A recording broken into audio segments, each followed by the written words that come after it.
유적지가 저렇게 남아있는 안디옥 교회. 이 안디옥 교회 탄생에 대해서 우리가 오늘 나누길 소망합니다. 복음이라는 것은 여러분이 생각하기에 순탄하다고 생각합니까? 아니면 힘들다고 생각합니까? 복음은 힘듭니다. 어쩌면 순탄한 환경에서 고난 없이 성장하고 접받을 때 날마다 믿는 사람이 더하면 좋겠는데, 우리가 교회 성장하기 위해서 보면은 삶이 힘들 때 하나님께로 돌아온 사람이 많이 생깁니다. 그런 삶이 부유할 때 신앙을 떠나버린 사람이 많습니다. 우리가 가장 어려울 때 생각해 보세요. 가난하고 힘들고 어려울 때는 정말 하나님을 많이 찾았죠. 우리 교회뿐 아니라 다른 교회 집회하면 그곳에 도시락을 싸가지면서 끝까지 말씀을 들었고, 예전에 차가 어디 있습니까? 그냥 걸어서 가기도 하고 자전거 타기도 하고 때로는 구루마 타고 경기 타고 거기 가서 말씀 집회를 끝나고 돌아올 때가 있습니다. 저도 어렸을 때 기억이, 다른 교회에서 집회한다면 저희 부모님 손잡고 다른 교회에서 그렇게 갔던 것 같아요. 근데 예를 들어서 7시에 예배라면 6시 전에 갔어요. 가서 앉아 있었어요. 왜 그랬을까요? 자리가 없으니까. 그때는 여러분처럼 이렇게 좋은 의자 아니었어요. 혹시 빨간 반성합니까? 별로 좋진 스펀지가 들게 있는데 별로 안 좋은 반성. 거기에 하나 차지하려고 얼마나 힘들게 싸웠는지. 바닥은 뭐예요? 마룻바닥. 그래서 거기서 기도하는데 무릎 꿇고 그런 기도를 많이 했던 것 같아요. 그런데도 어떡합니까? 은혜가 됐어요. 집에 오면 그 다음날 온몸이 주십니다. 그런데 또 갑니다. 왜 그랬을까요? 삶이 어려울 때 복음이 은혜가 됐기 때문에. 삶이 어려울 때는 그 복음 자체가 사람들의 이루가 되고 소망이 되고 힘이 됩니다. 그런데 조금 전에 이야기했던 것처럼 환경이 순탄해지고 평안해지고 부유하게 살고 걱정이 별로 없으면 사람들은 신을 찾지 않습니다. 자기 스스로 살아도 만족감을 얻기 때문입니다. 복음 전파도 마찬가지죠. 이상의 고난이 없고 환경이 순탄하면 모든 것이 잘 될 것만 같지만은 그러나 잘 되지 않아요. 오히려 사람들이 나태해지고 게으르지고 교만해지기 쉽습니다. 요즘 우리가 정치인만 봐도 그러잖아요. 그리고 또 우리가 주변의 사람들만 봐도 그럽니다. 지금 현재 좀 살다 싶으니까 사람들이 무시하기도 하고 개인주의로 많이 돌아간 것을 우리가 보게 됩니다. 그런데 여러분, 고난의 역경 속에 나타나면 어떻습니까? 우리나라가 참 좋은 나라 중에 하나가 힘들 때 하나로 단결됩니다. 옛날에 어떻습니까? 전두환 대통령 시대죠. 그때 금모으기 여러분 생각납니까? 금모으기 때 사람들이 막 다 모았어요. 자기 폐품 다 팔고 자기 실험 때 가져왔던 금도 팔고, 여러분도 혹시 그렇게 다 바칠 수도 있습니다. 우리나라가 그렇게 힘들게 살았던 시대는 하나로 단결됩니다. 여러분, 축구 경기 응원할 때 마찬가지지 않습니까? 여기 불구망만에서 여의도에 광장에 있을 때 많은 사람들이 함께 함성을 지르면서 한 마음으로 됩니다. 그리고 돌아갈 때 쓰레기 다 가지고 돌아갑니다. 그런 아름다운 모습을 볼 때 참 이것은 하나가 될 수 있는 우리나라의 모습이 아름답다. 그런데 이상하게 마음이 평안하고 그리고 무엇인가 모르게 잘 되고 그럴 때는 그 한 마음이 됐던 것이 흩어질 때가 많습니다. 복음도 마찬가지입니다. 복음도 고난과 역경이 있을 때 더 많이 복음을 증거하게 되고 믿는 자가 더 많이 생긴 것을 우리가 보게 됩니다. 마치 산불이 나잖아요. 활활 타오르는 산불에 소방관들이 정신없이 불을 끕니다. 근데 이 사람이 물을 뿌리면 뿌릴수록 이것이 어떻습니까? 꺼져야 되는데 이 불씨가 또 날아갑니다. 날아가서 어떻습니까? 다른 곳에 번집니다. 더 크게 불이 막 붙어지는 것을 우리가 보게 되죠. 이런 과정을 가지고 우리 복음도 마찬가지다. 환난과 핍박이 강할수록 복음의 역사는 더 굳게 나가고, 이쪽에서 핍박을 통해서 복음을 증언하지 못하게 하면은 또 어떻습니까? 다른 곳에 가서 복음을 증거하게 되고, 또 이쪽에서 핍박하면은 또 다른 곳에 가서 복음을 증거하고, 이런 일들이 우리가 지금까지 살아왔던 복음 증거의 역사 중에 하나라고 볼 수 있습니다. 오늘 본문의 19절을 우리 읽겠습니다. 시작. 그때 스데반이 일로 일어난 환난으로 말미암아 흩어진 자들이 베니게와 구브로와 안디옥까지 이르러 유대인에게만 말씀을 전하는데, 스데반의 순교 사건이 나죠. 스데반의 순교 사건은 굉장히 큰 충격 중에 하나였습니다. 성령과 지혜와 말씀에 충만한 사람들을 7명을 사람들이 선택해서 사도들 앞에 세워서 사도들이 그들을 안수하여서 집사의 직분을 감당하게 하셨습니다. 그런데 이 스데반의 복음을 증거하다 그만 유대인들을 위해서 돌에 맞아 죽었습니다. 여러분, 죽고 나자 수많은 유대인이 너무나 좋아해요. 그래서 이 계기를 통해서 이제 초대교회를 핍박하기 시작합니다. 이제 잘 걸렸다. 너희들이 이제는 이단을 여겼던 초대교회를 완전히 뿌리를 뽑기 위해서 핍박하게 되자 사방으로 성도들이 흩어질 수밖에 없었죠. 여러분, 저번에도 설교를 했지만은 그때는 교회에 건물이 없었어요. 오늘처럼 이렇게 아름다운 건물이 있었으면은 유대인들이 주변에 쫙 호위해서 막 쳐들어왔겠죠. 그런데 건물이 없었기 때문에 사람들이 흩어질 수밖에 없었습니다.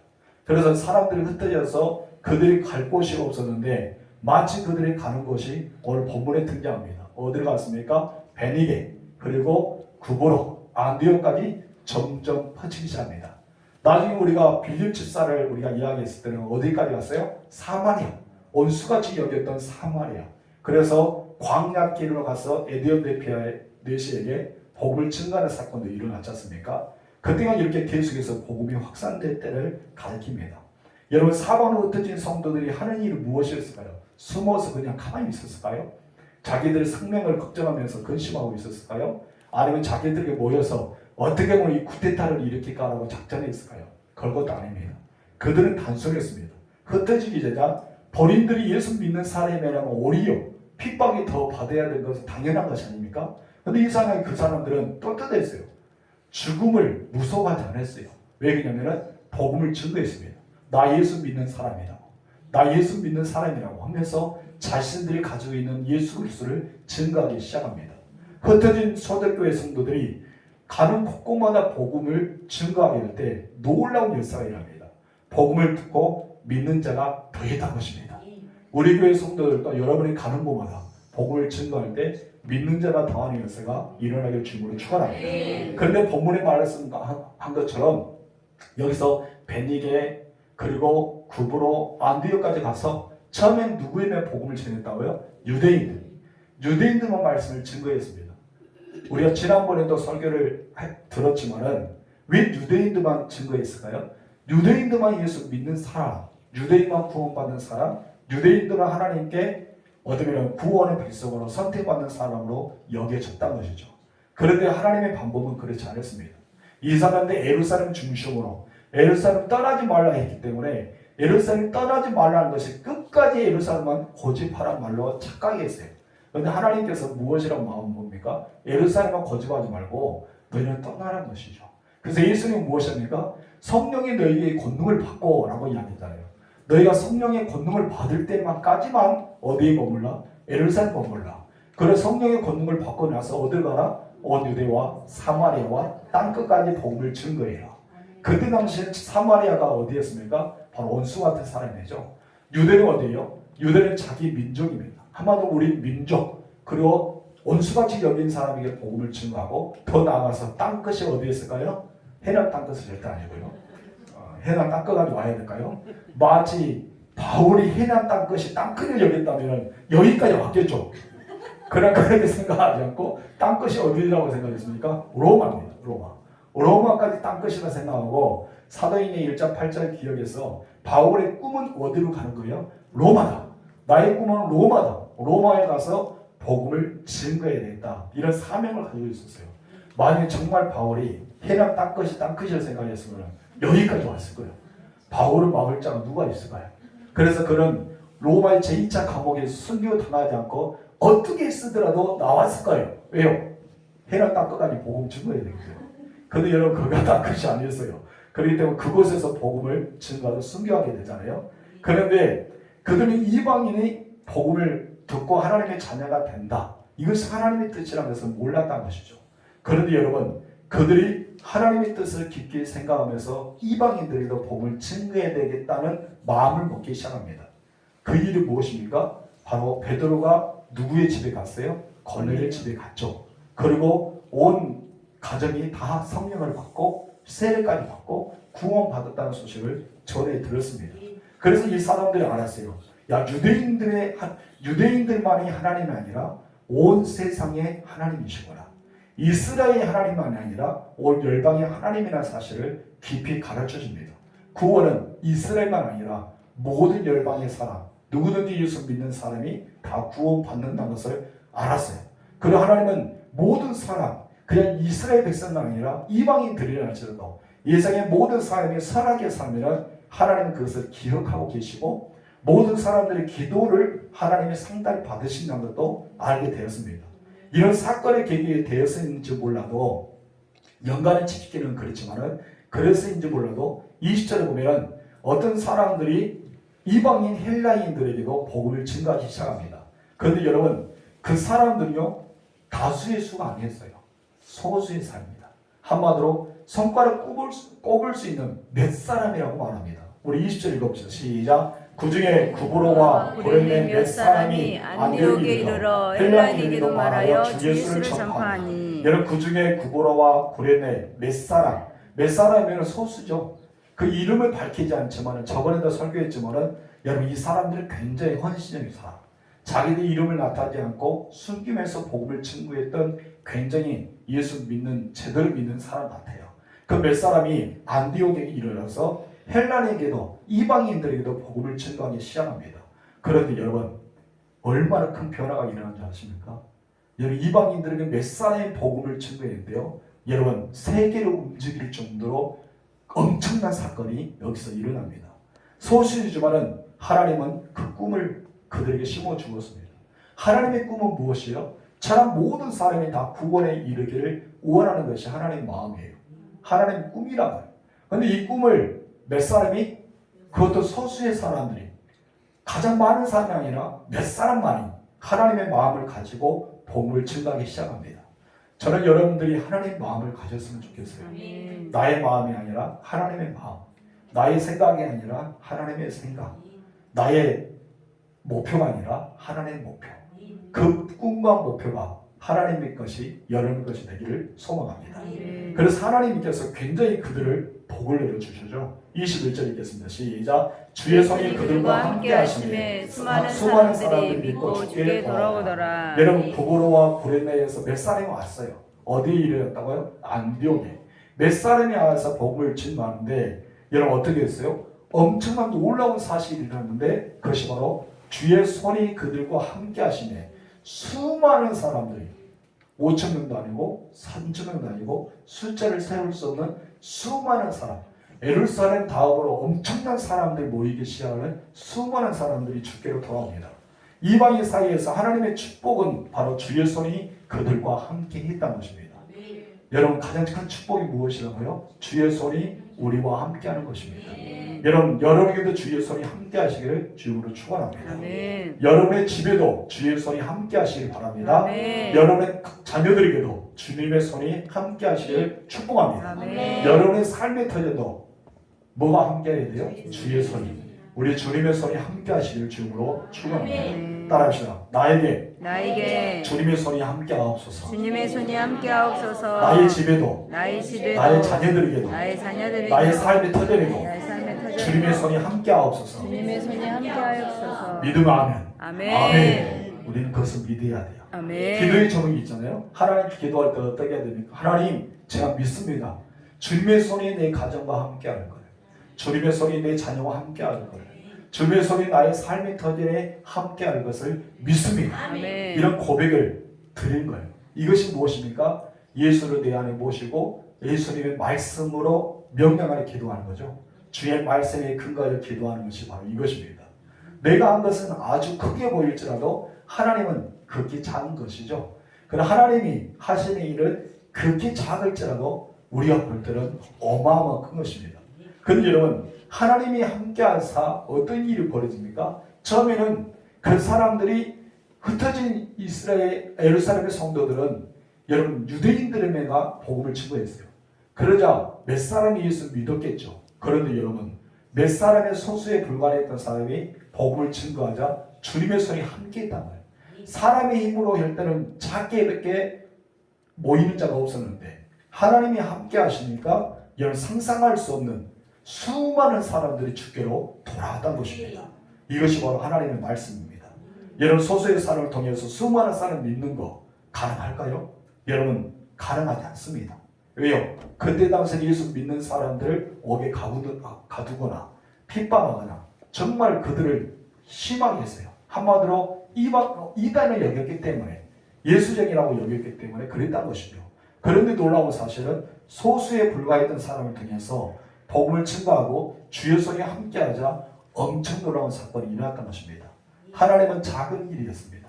하나님 보시기엔 작은 일이지만 우리가 받아들일 때는 수많은 사람들이 주께로 돌아온 큰 일이 되었던 것입니다.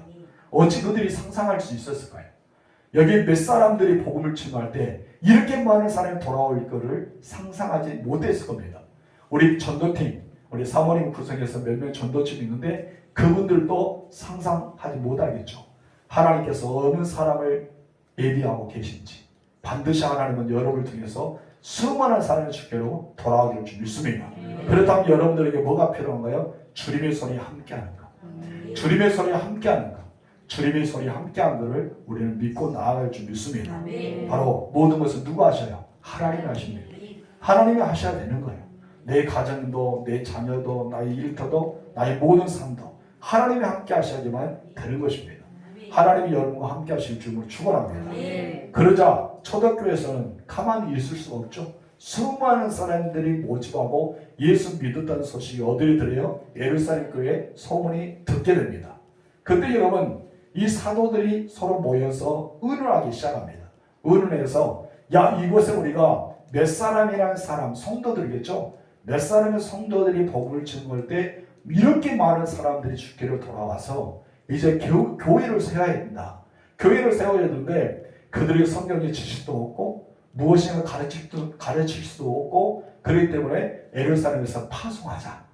우리가 어떤 사람 파송하면 좋겠냐 했더니 그들이 서로 모여서 무엇입니까? 칭찬받는 사람들도 있고, 인격이 뛰어난 사람도 있고, 성령이 충만한 사람, 지혜가 충만한 사람, 사도에 비해서 전혀 비길 수 없는, 정말 비교할 수 없는 그런 능력 있는 사람을 우리가 보내자. 그래서 최초로 평신도 사역자를 파송합니다. 그래서 우리가 최초 교회의 역사상 가장 최초로 그 교회를 담임으로 나가는 사람이 평신도 사역자였어요. 우리 한국교회도 그렇잖아요. 목사님들 몇 명 없자 어떻습니까? 신학교 공부하지 않은 사람들을 그 교회에 담당하는 사역자를 심어주었어요. 평신도 지도자. 그 사람들 누구였습니까? 전도인이었어요. 전도사가 아니라 전도인. 전도인이라는 사명으로 그들을 심어주었습니다. 나는 그분들이 이렇게 신학을 공부하고 또 이렇게 목사의 과정을 밟고 나니까 전도사가 되고 목사가 되었던 것을 우리가 보게 됩니다. 문중의 전사도 전도인 가운데 하나였죠. 그러면서 나중에 그렇게 됐습니다. 여러분, 그런 가운데 최초의 선교사가 파송됩니다. 우리 첫 번째 읽읍시다. 시작. 최초의 평신도 선교사 바나바. 누구였다고요? 바나바. 22절 23절 읽겠습니다. 예루살렘 시작. 예루살렘 교회가 이 사람들의 소문을 듣고 바나바를 안디옥까지 보내니 그가 이르러 하나님의 은혜를 보고 기뻐하여 모든 사람에게 굳건한 믿음으로 마음으로 주와 함께 머물러 있으라 권하니. 이방인들이 일어나 성령의 역사, 그것을 소문을 들었던 예루살렘 교회는 더 이상 가만히 있을 수가 없었습니다. 여러분, 그곳에 모른 척 할 수 없었죠. 왜입니까? 엄청난 사람이 주께로 돌아왔기 때문에. 그래서 예루살렘 교회의 사도들은 가장 분망이 있는 사람, 평신도를 선택해서 번역했습니다. 그래서 그 사람들을 선택한 사람 누구요? 그래도 7교회 집사 중에 한 사람을 선택해야 되잖아요. 바나바를 선택해서 보내는 장면이 나옵니다. 여러분, 사마리아 성도 성령이 받자 초대교회 예루살렘 교회가 들어서 사도들의 손을 의뢰하면서 2명을 파송합니다. 우리가 사도행전 8장 14절에 보면은 2명을 파송하는데 그때는 누가 파송을 당합니까? 베드로와 요한이 파송을 당해요. 그때는 사도들이 사마리아가 예수를 많이 믿어서 이제 예수를 믿었다는 소문을 듣고 직접 확인하러 갑니다. 사도들이 직접 나서요. 그것도 대사도였던 바로 베드로, 그리고 사랑이 많았던 요한, 이 2사람이 파송해서 그곳에 가게 되죠. 이것은 바로 최초의 목회자가 파송을 당하는 것이었고, 그것은 사도와 목회자의 자격으로 그곳에 갔습니다. 그러나 파송을 받았지만은 그곳에서 목회하기 위해 간 것은 아니죠. 무엇을 하러 갔습니까? 어떻게 하면 이 사람을 도와줄 수 있을까? 어떻게 하면 이 사람들에게 짧게 단기 선교에 가서 말씀을 대언할 수 있을까? 그래서 이 파송받았던 사도행전 8장에 나왔던 두 명의 베드로와 요한은 단기 선교차였어요. 단기 선교차. 그런데 오늘 11장에서는 여러분 역사적으로 굉장히 중요한 사건이지 않습니까? 평신도가 최초로 선교사를 파송합니다. 이것은 단기 선교를 보지 않았던 것이죠. 베드로와 그의 모든 사도들이 이 안디옥에서 많은 사람들이 복음을 들어서 수리아 안디옥교회에 파송해야 되는데 그냥 단기 선교를 본 것이 아니라 장기간 동안 그들의 말씀을 가르치고 교회를 세우고 성도들을 양육하기 위해서 그런 사람을 보내기 위해서 서로 간에 머리를 맞댔던 것이죠. 그래서 예루살렘 교회에서 두루 찾아보니까 평신도를 보내야 하는데 누구를 보냈으면 좋겠습니까? 가장 그래도 사도만큼의 능력이 있는 사람. 사도를 비교는 안 되겠지만 그래도 그만큼의 최고의 자격이 있는 사람. 그래서 믿음도 좋고 인격도 좋고 칭찬도 받고 주변의 사람에게 많이 이렇게 칭송받은 사람 보내자. 그래서 그 사람이 누구였어요? 바나바를 보내기 시작합니다. 여러분들도 우리 교회에서 그런 사람이 되기를 소망합니다. 그래서 제일 훌륭한 인격과 가장 믿음이 좋은 평신도를 선택해서 초대교회 방법에 따라서 예루살렘에서 안디옥, 수리아 안디옥으로 보내기 시작합니다. 그래서 여러분 그곳에 바나바가 도착했더니 하나님의 은혜를 보고 너무나 기뻐한 거예요. 바나바는 참 인격이 된 것은 사람을 보지 않았습니다. 교회를 보지 않았습니다. 그냥 그 사람들이 예수 믿는 것 자체만 가지고 뭐 했던 거예요? 기뻐했던 거예요. 여러분들도 그랬으면 좋겠어요. 누가 우리 교회에서 앉아있든지 누가 우리 교회에 오든지 이것을 따지지 말고 그냥 그분들이 우리 교회에 앉아있는 자체만 보고 기뻐했으면 좋겠습니다. 이것이 성숙한 그리스도의 모습이 아닐까. 그러나 미성숙함은 무엇입니까? 그 사람이 누구인지 따져야 되고 저 사람이 왜 여기 왔는지 따져야 되고 저 사람이 과연 왜 여기에 머물러 있을까? 왜 이곳까지 올 수밖에 없었을까? 따지겠죠. 그럼 우리는 성숙한 사람이잖아요. 그러면 어떻게 될까요? 그냥 있는 자체, 우리 교원 자체만 보고 잘 왔다. 은혜를 함께 나누자. 그 껴안으면서 사랑해주고 위로해주고 기도해주면 더 좋지 않을까. 그 사람이 누구와 같은 사람이요? 바나바와 같은 사람. 여러분 모두가 바나바 같은 사람이 되길 주로 축복합니다. 두 번째 다 같이 읽읍시다. 시작. 교회의 리더십. 그럼 우리들이 정말 관심 있게 생각해 보아야 될 점이 하나 있습니다. 최초로 이 평신도 사역자 바나바를 이렇게 파송했지 않습니까? 왜 예루살렘 교회에서는 이 사람을 선택했을까요? 바나바가 어떤 사람이기에 그를 파송했을까요? 여기에 대해서 우리는 좀 알아야 됩니다. 우리 사도행전 오늘 본문의 24절 3번 읽어봅시다. 시작. 바나바는 착한 사람이요. 여기서 딱 끝나죠? 바나바는 어떤 사람이다? 착한 사람이다. 착하게 살아야 돼요. 여러분 어떻게 살아라? 착하게 살아. 그냥 기본적인 것 같아도요. 초대교회에서 굉장히 중요시 여겼어요. 그럼 얼마나 안 좋게 살았을까요? 초대교회에서 착한 사람, 착하게 살아야 된다. 이렇게 보았는데 이 착한 사람으로 끝난 것이 아닙니다. 여러분 여기서 보면 초대교회 리더십에 대해서 바나바에 대해서 한 가지 이렇게 딱 정리한 것은 바로 그거였어요. 우리 첫째 다 같이 읽읍시다. 시작. 바나바는 착한 사람이었다. 자 넘겨주세요. 바나바는 착한 사람이었다. 바나바는 어떤 사람이다? 착한 사람이었다. 그는 인격으로 훌륭한 사람이었습니다. 기본이 잘 되어 있는 사람, 그리고 교회 지도자들이 눈여겨보았을 때 이 사람 정도 되면 훌륭한 리더십을 발휘할 수 있는 사람이다라고 여겼습니다. 여러분 이 교회 지도자의 훌륭한 리더십을 가진 사람은 세 가지를 갖춰야 된답니다. 첫째, 우리는 무엇을 갖춰야 됩니까? 자, 넘겨주세요. 시작. 영적인 리더십. 뭐를 갖춰야 된다? 영적인 리더십. 신앙적인 믿음의 리더십이 있어야 돼요. 하나님께 대하는 마음, 늘 기도하는 마음, 늘 주님을 믿는 믿음의 마음, 긍정의 마음, 영적인 마음을 있어야 합니다. 여러분 교회 지도자로 여긴다면 여러분들 가운데는 믿음의 영적인 마음이 있어야 줄 믿습니다. 다른 것보다는 믿음이 중요하죠. 믿음이 있어야 돼요. 자, 둘째, 다 같이 읽읍시다. 시작. 인격적인 리더십. 성경이 많이 한다 해서 다 되는 것이 아닙니다. 뭐를 갖춰야 될까요? 인격을 갖춰야 됩니다. 그리고 성품을 잘 바꿔야 돼요. 인격과 성품은요, 우리들 스스로 만들어갑니다. 하나님의 선물로 주기도 하지만 내가 어떻게 살아가냐에 따라서 달라집니다. 그래서 인격은 언제부터 만들어지기 시작합니까? 가정에서. 어떤 부모에게 내가 양육을 받는 데 따라서 인격이 바뀌기 시작합니다. 그래서 좋은 부모님 밑에 있으면 좋은 사람이 되고 나쁜 부모가 있으면 나쁜 사람이 돼요. 제가 예전에 상당 대학원에서 교육을 받을 때 내담당들이 알코올 중독에 걸리는 경우가 있었어요. 근데 자기는 알코올 중독이 싫었어요. 왜냐하면 자기 아버지가 너무나 술을 좋아했어. 근데 아버지는 늘 비방했어요. 나는 아버지같이 되고 싶지 않다. 늘 여겼어요. 근데 이상하게 자기도 모르게 술을 한 잔 먹어지는 거예요. 왜 먹어졌을까요? 세상이 너무나 힘들다 보니까. 가정을 다 꾸려야 되고 직장도 해야 되고 스트레스 받고 이것을 풀 것이 없어요. 예수 믿었으면 좋았을 텐데 그러지 않은 것 같습니다. 그래서 한 잔 먹으니까 알코올 중독이 된 거예요. 나중에 이 사람을 상담해 보니까 어떤 일이 있습니까? 자기 아버지가 그렇게 살았어요. 자기는 아버지를 굉장히 싫어했어요. 아버지 자체를 싫어했어요. 왜요? 늘 술에 쩌들어 있고 폭력하고 욕하고 막 동네가 다 자기 건 줄 알고 소리 고래고래 지르고 근데 싫었는데 나도 모르게 세월을 지나가 보니까 어떻게 해요? 내가 지금 이제 그렇게 하고 있다는 거예요. 나중에 그 사람 내적 치유에 들어갔습니다. 마음에 깊이 있는 내재학 이 안에 있는 것을 꺼집어냈어요.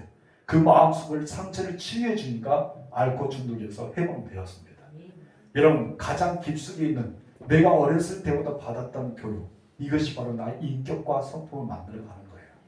이것을 변화하기 위해서는 뭐가 필요한지 아십니까? 내 안에 깊숙이 나도 알지 못하는 깊숙이 잠자고 있는 나의 상처를 끄집어내야 돼요.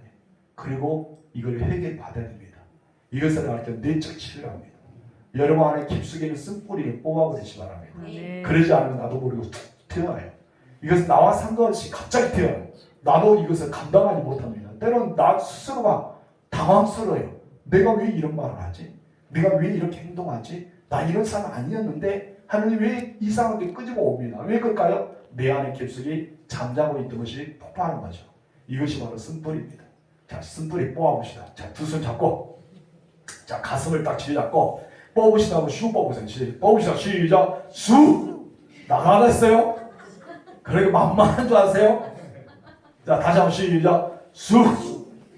이렇게 하면 짧게밖에 안 뽑으죠. 그럼 옆사람에게 딱 옆사람 가슴에 손을 얹고 절대 안 되고 성폭행 당할 수 있으니까 된다고 생각하고 자 대고 자 뽑으십시오. 수 뽑으면서 시작 뽑으세요. 수! 쓴뿌리가 뽑으시기 바랍니다. 그래요. 인격은요 성품은요 어렸을 때 만들어가는데 예수 믿는 사람 새로 태어난 사람들은 그것을 바뀔 수가 있어요. 왜 그럽니까? 나의 모든 죄가 예수님의 십자가의 별로 다 사라졌다는 것을 믿을 때 우리는 가능합니다. 세 번째 리더십은 무엇일까요? 기능적인 리더십입니다. 어떤 리더십이다? 기능적. 하나님이 내게 능력을 주시죠. 은사를 많이 줍니다. 기능적으로 내가 무엇인가 모르게 잘 감당할 수 있는 것. 그래서 말씀을 증거하기도 하고 봉사를 하기도 하고 때로는 성도들 공면하기도 하고 기도해 주기도 하고 수많은 기능적이 있겠죠. 이런 리더십 필요해요. 그런 영적인 리더십, 인격적인 리더십, 그리고 기능적인 리더십. 이 모든 것이 누가 가졌어요? 바나바가 가졌단 말이에요. 바나바 이 세 가지 리더십을 가졌어요. 우리가 안디옥 교회를 파송하는데 성도들이 이끌 수 있는 영적인 믿음이 있는가? 그런 성도들을 가르칠 수 있는 기능적인 능력이 있는가? 성도들 올바른 길로 이끌을 수 있는 바로 인격적인 리더십이 있는가? 이것을 보았더니 누가 딱 짚힌 거예요? 바나바가 딱 짚히는 거예요. 그래서 바나바를 그렇게 해서 탁월한 인격을 가진 사람으로 언급해서 보내게 됩니다. 여러분 바울이 더 위대합니까? 바나바가 더 위대합니까? 성경에서 바울로 많이 뜨죠. 근데 여러분 바나바보다 훨씬 인격적인 사람을 뽑는다면 바로 바나바를 뽑아야 돼요. 바울보다 훨씬 더 인격적인 사람입니다. 여러분 바울은 영적인 리더십을 가졌다고 볼 수 있습니다. 그러나 여러분 바나바는요 늘 인격적인 굉장히 착한 사람의 인격적인 리더십을 가졌습니다. 우리 사도행전 4장 37절을 보면 성령이 임했을 때 바나바가 자기의 밭을 팔아다가 가난한 자에게 나누어 주죠. 나중에 삽비라가 그것을 보고 안나니아 삽비라가 그것을 보고 어땠습니까? 따라하다가 죽게 되는 그런 장면도 있지만은 그때 많은 사람이 바나바를 칭찬할 정도로 그렇게 인격적인 사람, 가난한 사람에게 늘 굴지 않는 사람, 옆에 있는 헐벗은 사람은 그냥 뒤돌아보지 않고 자기 옷이라도 벗어줄 수 있는 사람, 굶주린 자에게는 먹여줄 수 있는 사람, 추운 사람에게는 따뜻하게 덮어줄 수 있는 사람. 이 사람이 누구였다고요? 바나바였습니다. 사울이 변화되어서 예루살렘으로 왔죠. 많은 사람은 사울은 예수 믿는 사람 옥에 가두고 스데반 죽이는 데 앞장섰고, 그리고 예수 믿는 사람은 굉장히 핍박했던 사람으로 여겨져서 바울에게 마음의 문을 열지 않습니다. 그때 멋있게 딱 등장한 사람 누굽니까? 바나바였어요. 바나바 딱 등장해서 내가 알기로는 다소에서 이렇게 이 다소 사람 사울은 그런 사람 아니다. 정말 이 사람이 말한 것처럼 다메스 도장에서 예수를 만나고 그가 아나니아라는 예수의 제자에게 치료를 받고, 그리고 아라비로 가서 3년 동안 예수님과 깊은 교제하고 정말 예수님을 증거하고 왔다 하면서 그런 말을 해줍니다. 다른 사람 말은 믿을 수가 없었어요. 다른 사람이 바울에 대해서 사울에 대해서 이 사람이 핵심했습니다. 이 사람이 예수 믿었습니다. 예수를 증거하기로 합니다. 이제 이방의 사도로서 예수님 불렀습니다. 해도 어떤 사람 말해도 믿을 수 없을 정도로 사울에 대해서 평이 안 좋았어요. 굉장히 안 좋았어요. 그런데 한 사람이 딱 등장해서 말하자 모든 교회가 믿어버려요. 바나바가 그랬단 말이에요. 여러분이 그랬으면 좋겠어요. 다른 사람이 다 안 된다 하더라도 여러분이 딱 한마디 하면 믿어버린 사람. 왜 그랬을까요? 바나바가 그 정도의 인격적인 사람이다. 사람들에게 믿을 수밖에 없게 만드는, 사람들을 감동시키는 사람이었어요. 그리고 어떤 성경에 보면 사람의 마음을 시원케 해주고 주의 마음을 시원케 해주는 사람. 이 사람이 바나바가 아니었는가 생각합니다. 바나바의 이름 뜻은요, 위로자, 권위자라는 뜻을 가지고 있어요. 어떤 사람이 나와요? 위로자, 권위자. 그런 삶을 살았던 사람이 이 사람 아닌가 생각합니다. 여러분, 우리 인격적으로 성품적으로 잘 갖추어지는 사람이 되어야 좀 있습니다. 우리가 신학교 다닐 때 늘 그런 말을 했어요. 목회자가 되기 전에 인격자가 되라 라는 말을 굉장히 많이 들었어요. 제가 신학교에 다니면서 우리 목사님들 늘 하는 말이, 너는 목회자보다는 인격자가 먼저 돼야 된다. 목사 한 수 받기 전에 먼저 인격을 갖춰야 된다. 누누이 말씀입니다. 그래서 저에게도 어떤 말을 하면 우리들 모두에게 이야기하는 것은 바로 중직자를 세울 때, 장로와 권사와 안수집사라는 이 중직자를 세울 때 신앙도 좋지만 먼저 무엇을 봐라? 인격을 봐야 된다. 인격을 봐라. 인격 봐라. 이걸 늘 가르쳤어요. 그 중에 무엇입니까? 나중에 이야기했습니다. 나중에 또 들으면 서운할 수도 있으니까 여러분, 인격을 보라 그렇게 말을 하고 있습니다. 나중에 이 사람들이 인격이 갖추지 않으면 나중에 중직자가 돼서 교만병이 생기게 되고 섭섭한 병이 생길 수 있으니까 인격을 잘 갖추면 아무리 그들에게 심한 말을 해도 인격이 잘 갖추어져 있기 때문에 그렇게 교만병이나 아니면 섭섭한 병이 걸리지 않는다. 그렇게 이야기하시더라고요. 맞는 말 같아요. 목회자도 얼마나 교만한 사람 많습니까? 목회자들도 얼마나 섭섭하게 생각하는 사람 많습니까? 성도들도 그와 같다는 것입니다. 그래서 우리는 인격을 잘 갖추는 자가 되어야 줄 믿습니다. 그래서 바나바는 어떤 사람이다? 착한 사람이다. 첫 번째죠. 두 번째, 둘째 다 같이 읽읍시다. 시작. 바나바나 시작. 너무 빨리 넘어졌네요. 그것이 기록이 안 됐어요. 좀 더 올라가보세요. 네. 자, 시작. 바나바는 성령과 믿음이 충만한 사람이었다. 바나바는 어떤 사람이었어요? 성령과 믿음이 충만한 사람이었다. 자, 24절 중간에 읽어봅시다. 시작. 바나바는 성령과 믿음이 충만한 사람이었다. 다시 말해서 영적인 리더십을 가지고 있는 사람이었다고 볼 수 있습니다. 여러분, 영적인 리더십을 가진 사람은요, 합리적인 사람과 또한 이상적인 사람, 이 두 가지가 있어야 됩니다. 그래야 우리 양면이 있어야지만 정말 영적인 면에서도 뛰어날 수가 있습니다. 우리 세 번째 다 같이 읽어볼까요? 시작. 바나바는 동료하기 좋아하는 사람이었다. 여러분, 25절에서 26절 읽겠습니다. 시작. 바나바가 사울을 찾으러 다소에 가서 만나매 안디옥에 데리고 와서 둘이 교회에 1년간 모여 있어 큰 무리를 가르쳤고 제자들이 안디옥에서 비로소 그리스도인이라 일컬음을 받게 되었다. 아멘. 바나바가요, 예루살렘의 가장 훌륭한 인격이라고 성령 충만한 평신도라고 알리시면서 바나바를 파송했지 않습니까? 그런데 이 안디옥에 가서 하나님의 은혜를 보았어요. 그리고 하나님의 은혜가 임한 보자 굉장히 크게 기뻐했잖아요. 그러나서 그는 성도들에게 위로해 줍니다. 그의 이름을 맡기끔 위로해 주고 격려해 주고 믿음을 돋다 해서 함께 나아갈 때 그 안디옥에는 이제 예수 믿는 사람들이 바나바를 놓치기 싫었어요. 그래서 바나바에게 함께 있으면 좋겠다면서 권했어요. 함께 있으면 좋겠다고 막 사로잡았어요. 근데 이 바나바는 어떻게 생각했어요? 야, 나 혼자 이 많은 사람을 감당할 수 없어. 나 혼자 이것을 감당한 것이 아니라 나에게 필요한 사람이 있어 하면서 생각했던 인물이 누구였어요? 사울이었어요. 사울이 지금 이제 어디에 있을까요? 다소에 있었죠. 성경을 잘 알고요. 다소에 있었어요. 왜 다소에 있었을까요? 예루살렘 와서 복음을 증거하자 유대인들이 사도 바울을 굉장히 시기했어요. 그 굉장히 미워했어요. 그럴 수밖에 없죠. 사울이 예수 믿기 전에 대제사장에 찾아가서 내가 다메섹에 가서 예수 믿는 자를 다 잡아오겠습니다 하고 갔잖아요.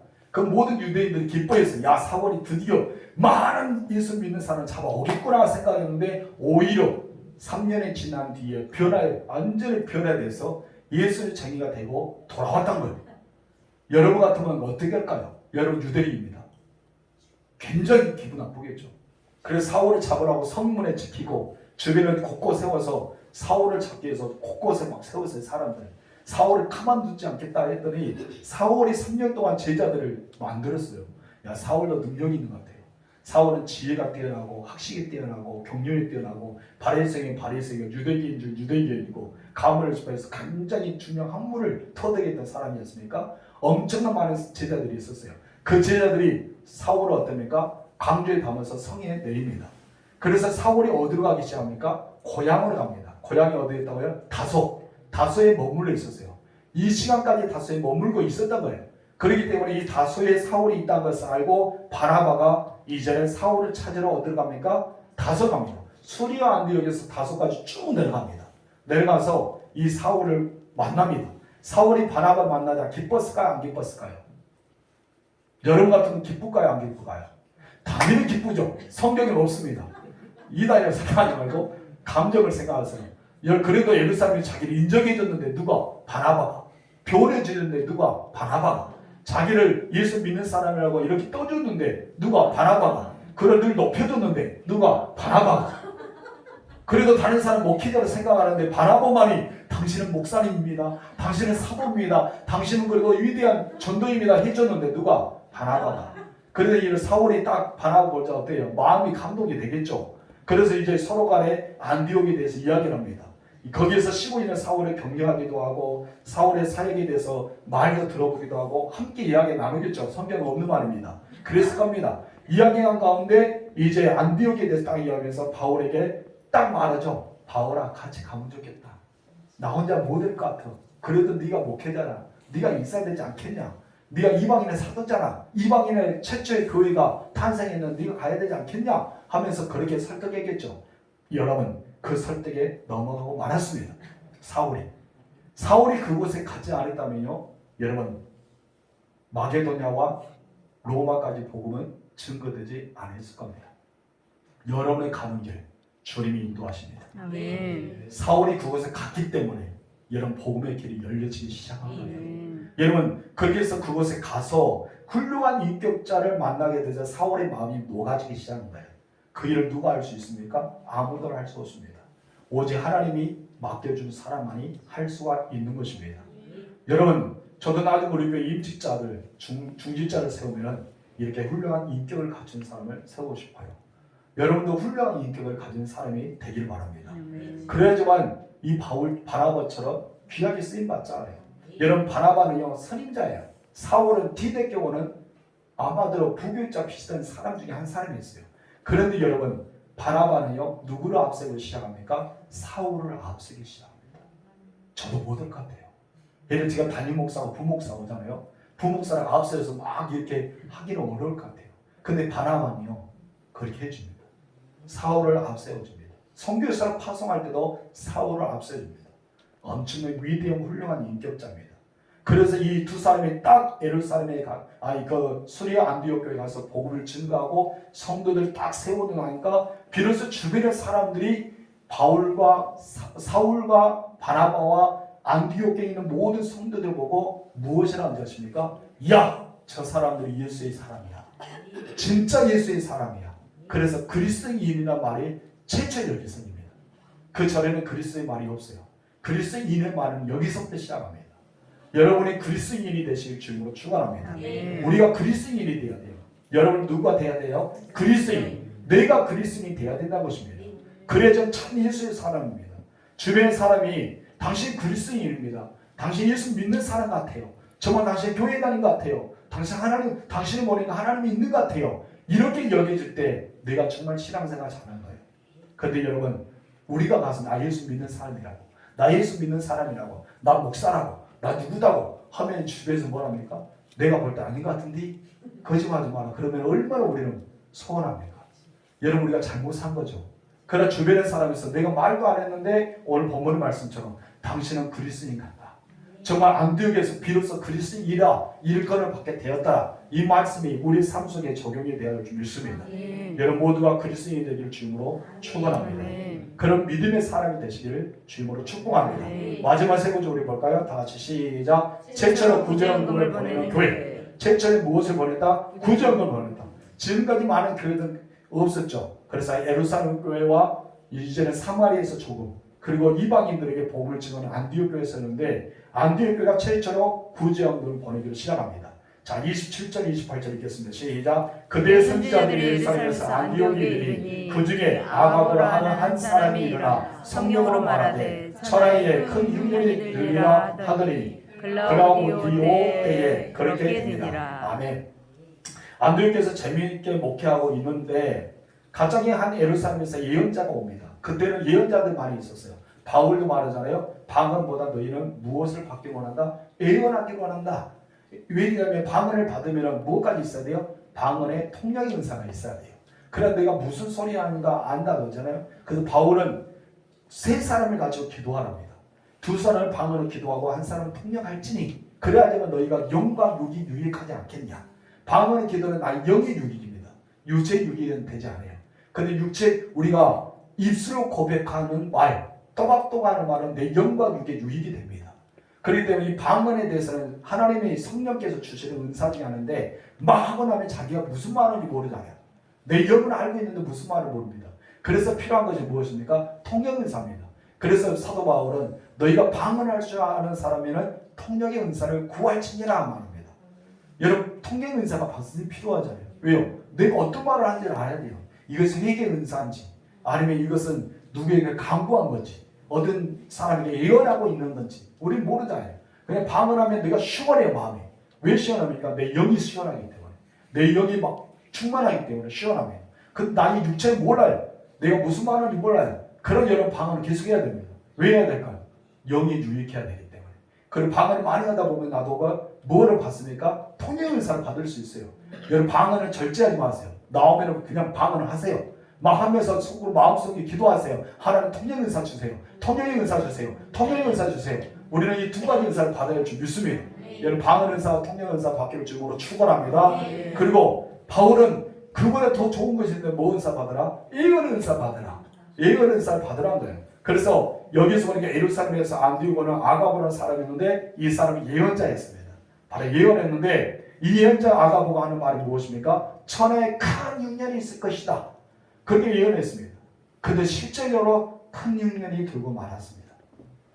이 예언자 말이 맞았어요. 흉년이 듭니다.